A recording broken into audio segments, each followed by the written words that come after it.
Hi there guys, you're listening to Ebird Online and welcome to my new series, and it's called Ask Ebird. So what I'm going to be doing for this series is taking my subscribers' problems and giving them advice, Ebird style, and how to tackle and solve the issues they have. You guys sent me so many emails, I am going through them all, but some of your problems guys, they are real problems. And so I really want to research these areas before I spout out this advice. So please do bear with me, I will get round to you.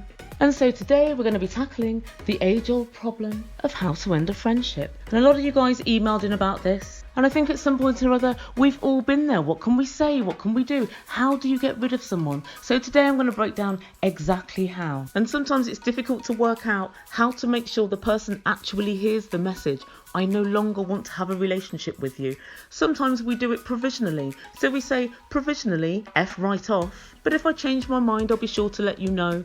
That's not going to cut it because that person is going to come bouncing back and back and back again. Sometimes you need to tell people unequivocally, there's the door, please walk through it and close it behind you. And so we're going to call the author of this letter Stacey, as I have been asked to protect the identity, and I'm going to read the email out as it was written to me. So, hi Ebird, I'm a university student, and at the beginning of the school year, I made the mistake of being too nice to this one guy in my dorm hall. I would hang out with him, wanting to be friends, until I realised I absolutely did not want to be friends. Now, he's constantly bugging me to hang out. He'll approach me in person or through text, and no matter how many times I say, sorry, not this weekend, he persists, asking stuff like, so when will you be free? He's one of the most uninteresting, unambitious people I know, and he has absolutely nothing of value to add to my life. Hanging out with him is torture. The thing is, he's never made a flirtatious move on me. He's always asked to go and see a dinner, stroke movie, in a friendly capacity, so I'd be rejecting purely his friendship. How does one do that? I can't just say sorry, I'm busy for the rest of my life, so we can't hang out ever, and I feel so bad because this whole time I've been really nice to him. On top of that, he sees me with my friend group around my dorm hall, so I can't make up the lie that I've suddenly turned into a recluse or something. I'm running out of excuses not to hang out, and I just want him to back off for good. How should I approach this? So basically, Stacey wants to do a dog cull on her friend. Basically, my first thought with this whole question was, I've got an absolute feeling that this guy fancies her and he's just trying to put the pressure on so that he can get her out for a meal or whatever and basically put the moves on her. And I'm absolutely still of that impression, and I'll go into a little bit later as to why I think that that definitely is the case. But in order to actually answer this question adequately, we don't really need to know if he fancies her or not. It's of no consequence. She's not interested, she's uninspired, and he's dull. So I'm going to actually break down this question and try and define what I consider the problem to be. So I think the first problem is Stacey doesn't want to waste her own time. Why should we waste our time? It's the only thing that we have which is finite. And also Stacey describes her suitor as uninteresting. So the second part to this problem is she doesn't want to bore herself. If she's got to go to the movies with him or got to sit and chat to him over a meal, it's going to be like pulling teeth. And for any of you girls out there that have had a boring date, I know I've had many, there really is nothing worse. I've had dates before where I've had friends call me like half an hour into the date and created fake emergencies. Oh my god, your dog's died? Baggage claim. Oh yeah, just waiting arrivals and I'll be 30 minutes. Give or take 30 minutes. Oh, Granny's run off into the woods again? Oh my god, you won't believe this. I've got to go. And off I trot. But if you know very well that someone's boring, why go out with them in the first instance? Another strand of the problem is that she doesn't want to hurt his feelings. None of us do. Everybody wants to be happy and smiley all the time, and nobody ever wants to deliver bad news. However, if I do have to deliver bad news, then that's just the way of the world. And then the final problem she has is he hasn't actually asked her out as such, and he hasn't said that he's interested in her romantically, so she'd be rejecting just his friendship. True, but then I think the two things are intrinsically linked anyway. So they're the problems as I see it that Stacey has with this situation. They're all of the problems which she needs to overcome. So the first thing you need to do to tackle this problem is get into the right headspace. So getting into the right headspace means just this, making sure that you've got all the reasons down in your mind why it's absolutely fine to dispense of this guy's friendship. And getting in the right headspace is essential for any problem that you're going to tackle. As long as you know you're doing this for the right reasons, you can pretty much do anything. Everything you have to do in life, you have to be in the right headspace. How do we get into the right headspace? We make a list. We list every reason why we don't want to be friends with this person anymore and why it's the right thing to do to let them know. So first, nobody can demand your time. Our time is the only thing that we have. It's finite. The one thing any multimillionaire will tell you, any highly successful person will say, is I wish I had more time. I wish I hadn't spent so much time in the office. I wish I hadn't spent so much time away from my family or away from my loved ones or away from my friends. Whilst it's one thing to spend time away from your loved ones, building up a business or doing something of merit, it's completely unforgivable to waste your time on somebody that you don't even get on with. Just remember this, nobody can demand your time and nobody has a right to it. So the second point I want to make about getting into the right headspace is that when you go to university, you don't just learn whatever you're studying or whatever you're reading, you learn lessons about life and how to deal with people and how to deal with different situations. And this kind of situation, this kind of issue is going to come up throughout the duration of your life, no matter where you work, no matter who you go out with, no matter what your friendship circle, you'll always have somebody you want to bounce. And guys, I've got to tell you, I've discovered people that don't tackle these types of problems end up developing other problems because they're consistently deeping the fact that they haven't got this person out of their life or this person is toxic and it definitely causes people to act out in other ways. So number 3 is you've got to remember you're doing him a favour by telling him how you really feel. Whatever his intentions are, whatever his ideas about your relationship are, he's wrong. It's not the case. Your connection is one-sided. So if you think about it logically, you owe it to him to be straight with him and to let him know. And then number 4 is you have to help him to look at himself. So he's continually asking you out and you're saying, no, not this weekend, or I'm busy at the moment. So he's not picking up any signals. Either he is picking them up and he's pretending not to, unforgivable, or he's not picking them up at all, idiotic. I'm assuming that you're saying to him straight up, no, not this weekend. I do assume that you're not twisting your hair and licking your lips as you deliver your information. If that's the case, then things might be a little different. But if you're delivering the information straight-faced and saying, nope, I'm busy this weekend and next weekend and the weekend after, he should be picking up the signals, and it's not your fault that he's not. Sometimes when guys fancy me, and I know they fancy me, and they say, oh, are you around for my birthday? Before they've even told me the date, I say, no, I'm not, I'm afraid. I haven't told you when it is yet. Yeah, I pretty much know I won't be. When is it again? No, I'm not. If people don't pick up the hint, that's not on you. And then the final way to get into the right headspace is to think, what would you tell your friend about this? So if somebody came to you and gave you the same scenario, what would you say to them? Would you say to them, no, continue to go out with him, or just have a quick coffee with him every now and then? Or would you say to your friend, cut the cord, cut it off, do it sooner rather than later? In fact, here's my phone. Ring him now. If that's what you'd say, then that's what you should do. So be the arbiter of your own advice. So that's how to get into the right headspace. Before you're delivering anything, you make sure that you realise that you are in the right.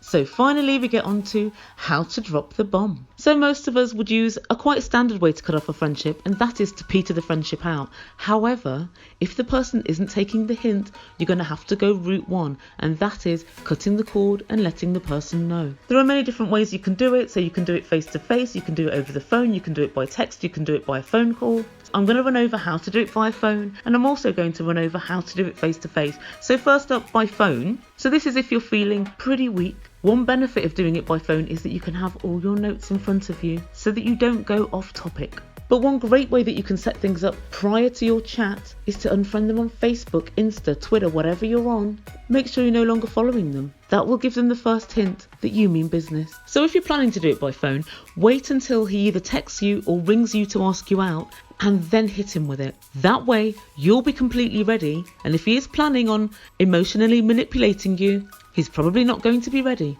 So start out by saying, it's really nice that you'd like to be friends with me, but I'm sorry, I just don't think it's for me. And then you've got to outline the reasons. So literally you're going to tell him, I'm busy, my time isn't infinite, I don't think that we click, I don't think we have that much in common, and I think it's best that we spend time with people that we feel we have things in common with, and spending time together is worthwhile. And so Stacey, when you're delivering this information, if he tries to say, well, what about me, and what about what I think, and I think we could be great friends, tell them to try and imagine a scenario where their needs are not the centre of attention. Just as your needs and wants are integral to your life, my needs and my wants are integral to mine. Make sure you end the call on an upbeat but firm note. Okay, well, I'll see you around at some point, and I hope we can still be cordial. Or perhaps, if you're not wasting time with me, now maybe you'll have the time to develop a personality. Bid them good day and job done. But Stacey, you know what I'm going to say? Face to face beats everything, because that way you can actually tell the person, I mean business. If you do it over the phone, they might well know she's quite weak. So this is what she's saying today, but I'm still going to face ask her out again in a couple of weeks. So you need to work out a setting, a manner of delivery and a method of delivery for which he can have no comeback. You've got to be completely closed off. You've got to be completely non-tactile. You have to let him know, I mean business. So I find the best way to do this is to start off on your front foot. I think we need to talk. Stacey, you have to remember at all times, do not allow him to be emotionally manipulative. So if you are going to do it in person, make sure it's in a public setting and make sure he's not at your apartment or you're not at his. So that way, if and when you need to, you can make a quick getaway. A coffee shop or a cafe is a great plan. It's very difficult for somebody to absolutely sound off and kick off when there are others around. Make sure that you cut right to the chase. Say, I don't think we should hang out anymore, and give your reasons for it. I think we're different types of people. I don't know that we've got anything in common. And I like people that are super motivated, as I am. And I don't know really if we enrich each other's lives. Unfortunately, you're as boring AF. Having a conversation with you is like explaining bedtime to toddlers. Make sure that you're blunt. Make sure that you're straight to the point. Make sure whatever you say is focused on you and how you feel. So I don't feel as if I'm getting enough from the relationship. I don't feel that we're a good fit. I don't feel it's a good utilisation of my time, which is in very short supply at the moment. Nobody can really argue with your thoughts and how you feel. Obviously, whether it's over the phone or whether you're doing it face to face, they have the opportunity to say what they've got to say. But regardless of what their response is, make sure that you stick to your narrative. Make sure that you stick to your decision and don't change it or even minimise it. Don't say maybe another time or maybe in the future. Don't let them manipulate you into undoing all of your good work. Stick to your guns. And also, if when you do it the person kicks off or is quite nasty or is quite bitter towards you, then you were right. It's not the right kind of person for you anyway. And always remember, however harshly you think you've cut off a friendship, it's never as bad as some other people. Look at Beyonce. When she wanted to get rid of 2 members of her band, what did she do? She just recorded a new video with her new member of the band. How did the other members find out? By seeing the new video and realising there was surplus to requirements. And just remember, however harsh you are, whatever is said in that conversation, it cannot be as bad as being in a chart-topping band and seeing the brand new video for Say My Name and realising you're not in it. And however you've dropped this information, at least the person found out from you and not via some third party. So the person may not take things well, and no matter what, there's going to be some sense of guilt. But if you've got yourself into the right headspace in the first place, look back over your headspace notes and it should help to erase some of that guilt, going over the reasons why you had to do what you did. If he becomes aggressive, or worse still, passive aggressive, he may well try and ruin your reputation and rubbish you to other people. Ignore all of this wholesale. If other people ask you about it, just shrug and say, well, it is what it is. You know, I don't feel a click with him. That's all. If you respond to the attack, you're being drawn back into the relationship again, which is exactly what you didn't want. And also remember, if he is passive aggressive, he's not an alpha male. He's not even a beta male. He's a scrappy do. And we know that's not what we want in our lives. And remember, people who are clingy or controlling or needy or manipulative stress you out. And you deserve to have a life stress-free, and you deserve to be able to not be worried about what somebody else wants or what somebody else is thinking. No one has the right to put all of their happiness onto you. So Stacey, go for it.